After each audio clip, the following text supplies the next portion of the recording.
Ito ang dahilan kaya patuloy na pinakaasam-asam ng isang kandidato ang endorsement ng iglesia.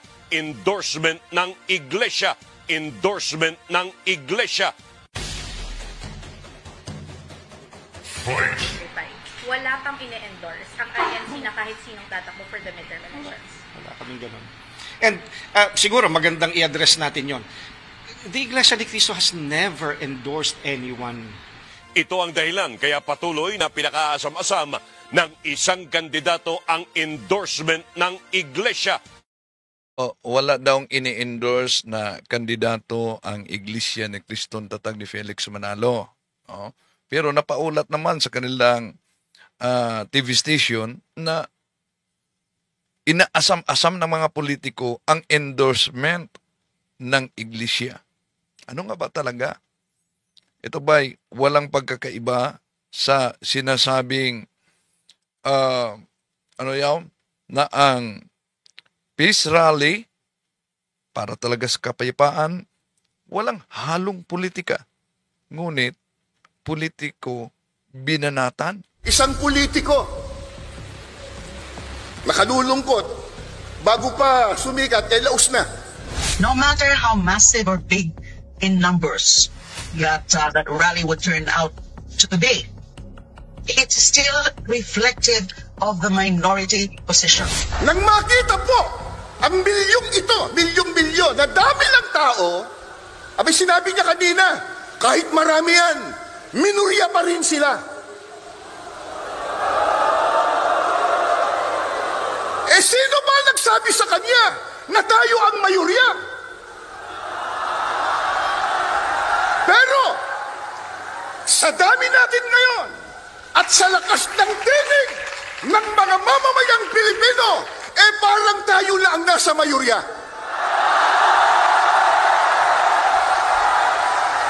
Nakalulungkot, ang inuuna ng iba sa kanila, yung mga nagbubunga ng awayan, nagbubunga ng hitwaan, na alam naman nating lahat na ang ginagawa nila, pamumulitika lamang. Tulad ng isinusulong nila na impeachment ng pangalawang Pangulo. Kahit mahihirap lang ang maraming Pilipino, manurunong naman tayong umintindi. Hindi tayo mangmang.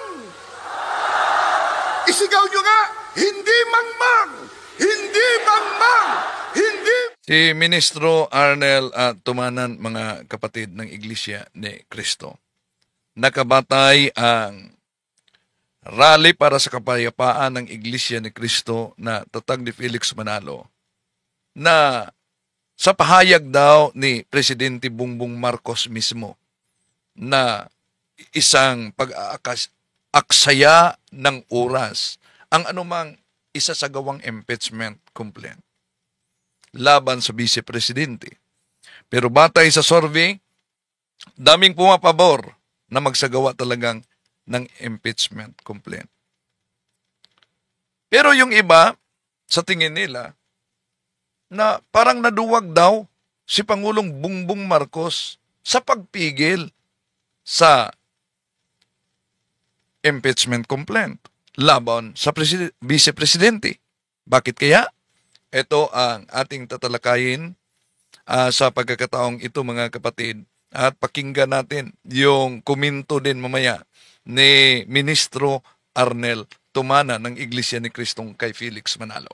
Kasi unalingan, pag palaging inulit-ulit ay magmukha talagang katotohanan para sa ating mga kapatid na kulang ang kaalaman.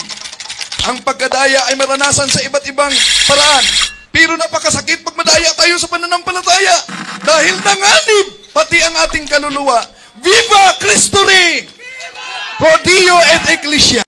Kumusta sa lahat ating mga suking taga-subaybay? Welcome po sa ating live streaming. At meron tayong katanungan ngayon sa pagkakataong ito. Nangunguna ata ang yes pa. Ang katanungan natin dito, sang-ayon ba kayo na may impeachment complaint versus BP Sara? So, nangunguna dito ang yes. So, pwede kayong pindutin lang batay sa ating busis ng masa ngayon, mga kapatid. Kumusta? Welcome sa ating live streaming na di lang sa pagtatalakay kaugnay sa pananampalataya, kundi may kaugnayan din sa mga pangyayari sa ating lipunan dahil ito'y bahagi ng ating pagiging Pilipino. At sa mga suking taga-subaybay sa atin, huwag kalimutan na pindutin ang like sa ating live at huwag din kalimutang mag-subscribe at pindutin ang bell button para updated kayo, mag-comment at i-share ninyo, mga kapatid. Kumusta sa lahat na mga suking taga-subaybay? Welcome po sa Pananampalataya at Katwiran Facebook page. Welcome sa lahat. Okay. Di na natin pa tatagalin pa, mga kapatid. Pakinggan natin si Ministro Arnel. Ito daw ay rally para sa kapayapaan, pero may isang politikong binabanatan. At halatang ang politikong ito ay si dating senador, dating Justice Secretary Laila De Lima. Ito ang banat ni Mr. Arnel Tumanan, Ministro ng Iglesia ni Cristo. Isang politiko, nakalulungkot, bago pa sumikat, laos na. No matter how massive Grabe, nakalulungkot daw ayon kay Tumanan ang politikong ito dahil bago pa sumikat, laos na. or big in numbers that rally would turn out to be. Tandaan natin na si dating Senador Laila De Lima, patong-patong ang kaso at hinarap talaga niya at nagpakulong pa siya, di ba? Hanggang napatunayan sa korte na kaugnay sa kanyang kaso. At ito ang sinabi ni Ministro Arnel Tumanan na politiko na laos na umano. It's still reflective of the minority position.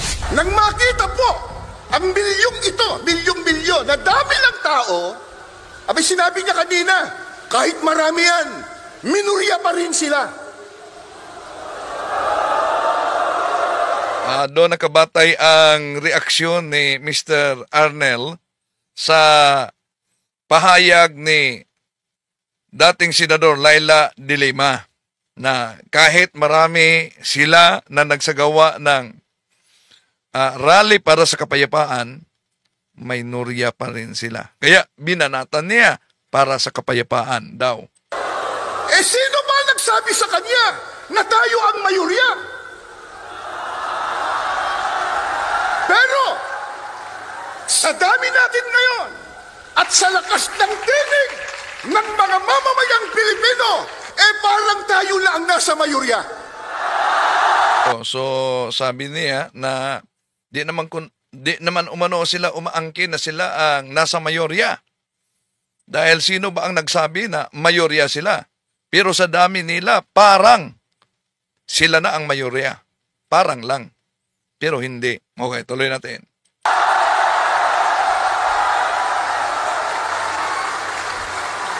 Ang totoo na ito sana ay maunawaan at maintindihan ng marami, lalo na ng mga namumuno sa ating bansa, na itong ginagawa po natin, mga mahal naming kababayan, sa pangunguna ng Iglesia ni Cristo, ay pagtulong natin sa pamahalaan. Sa pangunguna ng Iglesia ni Cristo, na kay Felix Manalo,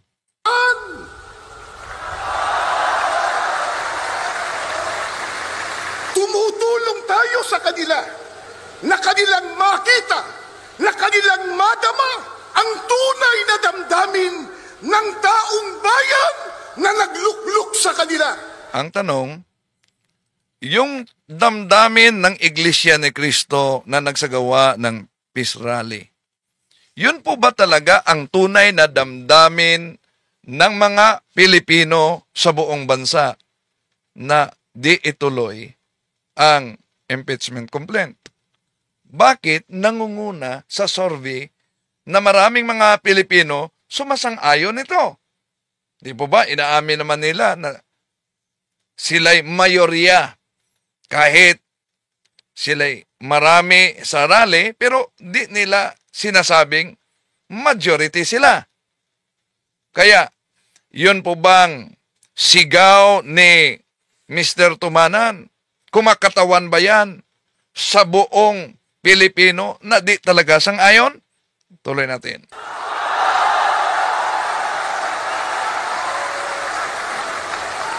Mula pa kanina, sa mga naunang nagsalita at maging sa mga video presentation, ay ipinakita na po kung gaano katindi at karami ang problemang dinaranas ng ating bansang Pilipinas, na yan po ang dapat na unahin na asikasuhin at bigyan ng solusyon.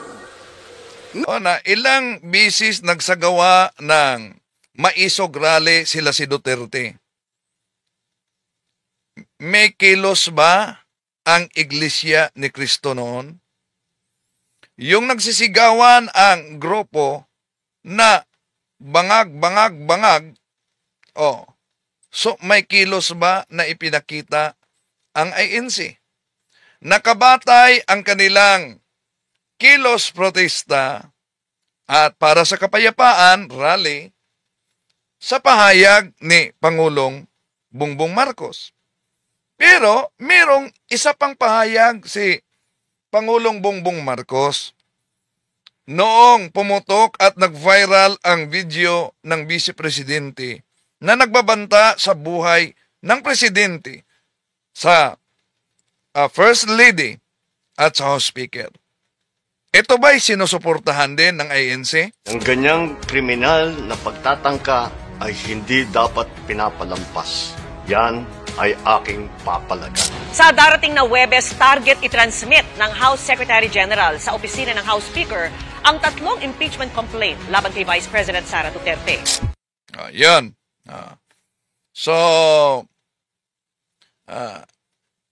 Yung pahayag na yan, sinuportahan ba ng INC sa iglesyang kay Manalo? Tuloy natin. Ang mga naluklok sa tungkulin o namumuno sa ating bansa.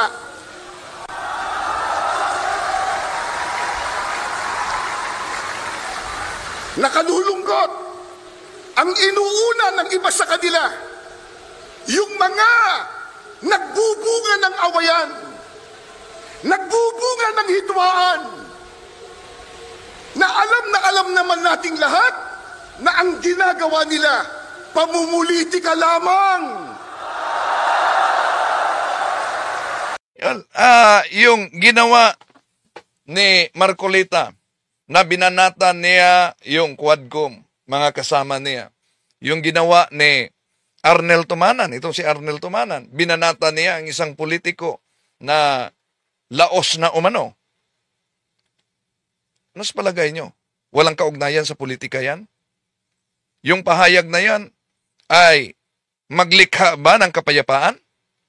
Di ba para sa kapayapaan daw ang rallying ito? Tuloy natin.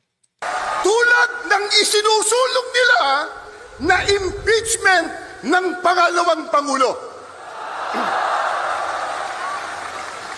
Sinabi na ng ating kagalang-galang na Pangulong Ferdinand Marcos Jr. at alam na po ng marami nating kababayang Pilipino ang totoo nating lahat. Kasi po, kahit mahihirap lang ang maraming Pilipino, manurunong naman tayong umintindi. Hindi tayo mangmang. Isigaw nyo nga, hindi mangmang. Hindi So, may reaksyon dito si dating Senate President Juan Ponce Enrile, di mo ba? No? May reaksyon sa isinagawang rally ng Iglesia ni Manalo. Hindi bang! Hindi bang! At lalong hindi tayo bobo.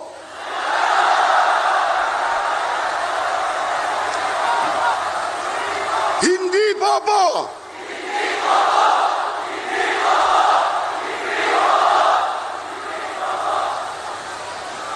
Sana marinig yan ng isang abogado. Oh, so, dito naman, may pinasaringan na naman siyang abogado, walang iba, kundi ito'y tumutukoy sa nauna niyang sinabi kanina. Di ba? May koneksyon ito sa naunang sinabi niya na politikong Laos. Naintindihan po natin, naunawaan po natin, na yung sinabi ng Pangulong Ferdinand Marcos Jr.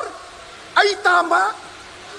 Totoo na yung isinusulong nilang impeachment laban sa pangalawang Pangulo, hindi po makatutulong. Oh, yon ang sinakyan nila. Pero yung unang pahayag ng Pangulo, na ang pahayag na ito ay sabi ng Pangulo, ang ganyang kriminal na pagtatangka ay hindi dapat pinapalampas. Yan ay aking papalagan. Sa darating na Huwebes, target i-transmit ng House Secretary General. yun po ba, pinipili lang ng INC ang pahayag ng Pangulo? Yung sinabing hindi niya sinusuportahan ang impeachment complaint laban sa Vice Presidente? Kaya nagtitipon halos 2 milyon daw yung nagtitipon para tutulan batay din sa pahayag ni Pangulong Bongbong Marcos ang impeachment complaint laban sa Vice Presidenting si Sara Duterte. No? Pero yan talaga, ano ang pinagmulan sa naturang reklamo? Batay sa reklamo, may mga lumabas na video niya, na yung video niya na nagbabanta sa buhay. At maliban dyan mga kapatid, kita naman sa survey, di po ba? Mas maraming Pilipinong pumapabor sa pagpa-impeach kay VP President Sara matapos ang isinagawang hearing sa mababang kapulungan.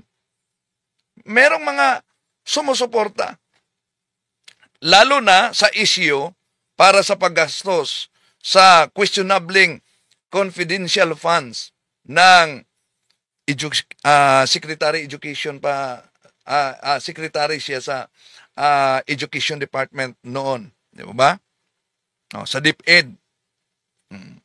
At, di po ba ang resulta, may videong lumabas na pinagmumura ng Vice Presidente at pinagbabantaan pa ang Presidente, ang First Lady, Lisa Aranita Marcos, pati na yung House Speaker na si Martin Romualdez.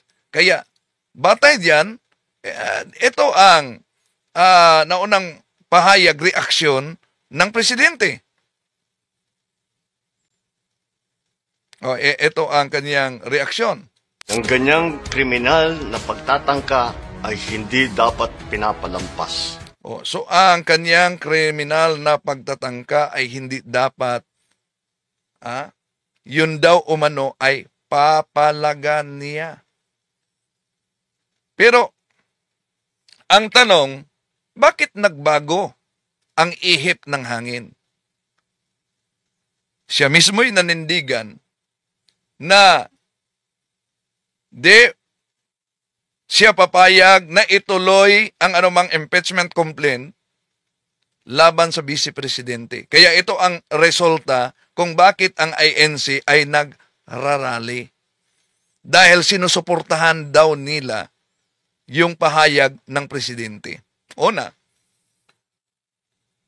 alam naman natin, alam ng karamihan, no? na ang impeachment complaint, ito'y reklamo ng iba't ibang grupo at kanilang isinumiti sa Kongreso, di ba ba? At ang Kongreso, siya ang magiging prosecutor, magiging taga-usig. Pero bago dyan, may bahagi kasi dito mga kapatid na isang violation daw umano sa ligang batas ang pagsagawa ng impeachment complaint. Mamaya, tatalakayin natin ito. Ituloy muna natin si Tumanan. Hindi po makapag-aangat ng kalagayan ng pamumuhay ng kahit isang Pilipino. Ang tanong, yan ba naintindihan ng mga mambabatas? Naintindihan?